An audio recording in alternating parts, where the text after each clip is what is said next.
Hi everyone, if you've been recording on HDR inside your iPhone, whether intentional or by mistake, you may notice that when you bring your footage into DaVinci Resolve, the colors looked rather washed out. So in this video, I'm going to show you 4 different ways of being able to convert those HDR videos and to make the colors look like they would normally. Okay, so what's kind of going on? So on your iPhone, when you actually do a preview, let me just bring up an example, or on say on a Mac, the colors look perfectly fine, exactly like you recorded them. But as soon as you bring that footage into DaVinci Resolve, then it looks kind of meh, kind of all the colors are just completely washed out. So on the Apple devices, there is kind of, I guess, a special mechanism that converts those colors to make it look like from HDR into normal kind of screens, but that doesn't exist on DaVinci Resolve. So we're going to have to find a way of being able to emulate that. So as I said, these are 4 different ways of being able to do it, so you can see which one works for you. Okay, what you want to do first of all is make sure DaVinci Resolve is managing the colors. So click on the cog down the bottom, where the little cog symbol for your project settings, and then make sure you have color management selected.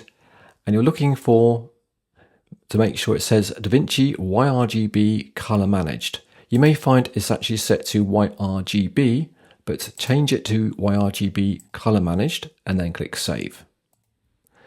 And now this is the first way to actually do the transform. So you're going to be clicking on effects on the top left hand corner and then do a search if you can't see it and look for color space transform. When you find that, then just simply drag it on to your clip, and then you'll notice on the right hand side the effects panel pops up and it says color space transform. Now what we want to do is where it says input color space, we're going to click on that, scroll all the way to the bottom and then go to Rec 2020, and for input gamma you're going to change that to gamma 2.4. That's what I find works for me, and you should notice there has been some change already to the colors. Now at the output color space we're going to be choosing Rec 709, and now you find your colors are going to look much more like they did when you actually recorded it. So let's just quickly pop it up. That's the original here, and if we do a comparison we should see that the colors look more or less better than they did when you first bought it in DaVinci Resolve, and you can kind of flick the actual switch here and see the changes. But you may notice that it's still not quite as punchy or as colourful as you kind of hoped it would be. So it's just a case of going into your colour tab and just bringing a little bit of a contrast. So you can do that by clicking on the little curvy S here, where it's got a little black dot at the bottom. I like to bring that guy up a bit, and you can see that if you do too much it's going to go quite dark, but kind of around about sort of, you know, a few centimeters or so in, and then it's going to make your colors look a little bit nicer. And you can also go to the color wheel here, and where it's got color boost, I like to increase that up a little bit to make the colors just stand out a bit more. And you may want to brighten your picture depending on kind of the actual footage. Okay, so the second way is quite similar to the first way. We're just going to do it in a different way, and that is click on the actual clip you want, then go to the color tab,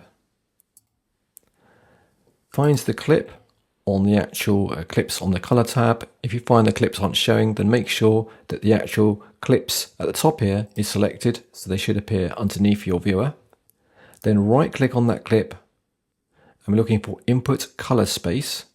Bring it across and then go to Rec 2020 and then Rec 2020 scene. And now you can just do a little bit of kind of adjustment in this curves down here, and maybe make it just change the contrast to what you fancy, and also increase the color boost just like we did in the very first example. So that's the second way. Let's now go to the third way. In the third way is also in the color tab. You can do this also using nodes. So make sure your nodes is selected. So if there's not, then you're going to click on where it says nodes at the top. Then right click on the actual first node and do add serial node. And you should get just a copy of it here. So it's very much like layers in Photoshop or something like that.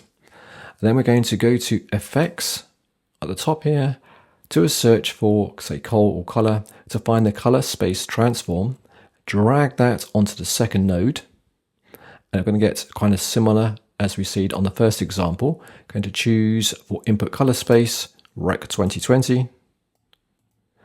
Input gamma is going to be 2.4, and you can notice some change, and then change your color output space to Rec 709.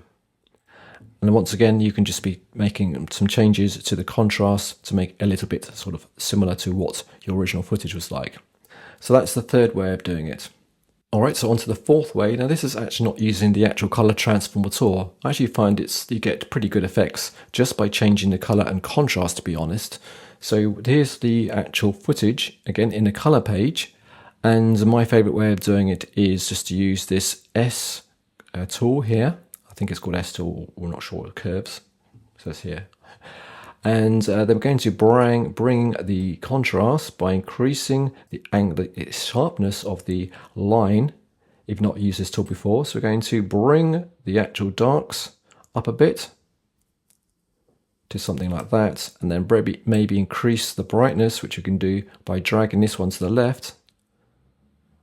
And then going to my color wheel here, and the color boost I like to set fairly high, and you should now notice that the colors maybe a little bit too much my color boost, but the colors are going to look so much nicer than they did in the original thing. If we actually do a comparison, that's the washed out version from the Rec 2020, and just by doing a bit of contrast and color, we get this, which is looking so much nicer. So I've done some comparisons between the 4 different methods, and to be honest, for speed, I found that just by doing simple contrast and color boosts actually gives pretty good effects if you don't want to be doing the actual technical details of going through the color management way. But for those purists who want to kind of do it the proper way, in air quotes, then there's 3 different ways of doing it. Hope this is useful, guys, and of course give it a thumbs up and subscribe to the channel for more tips and tricks on DaVinci Resolve.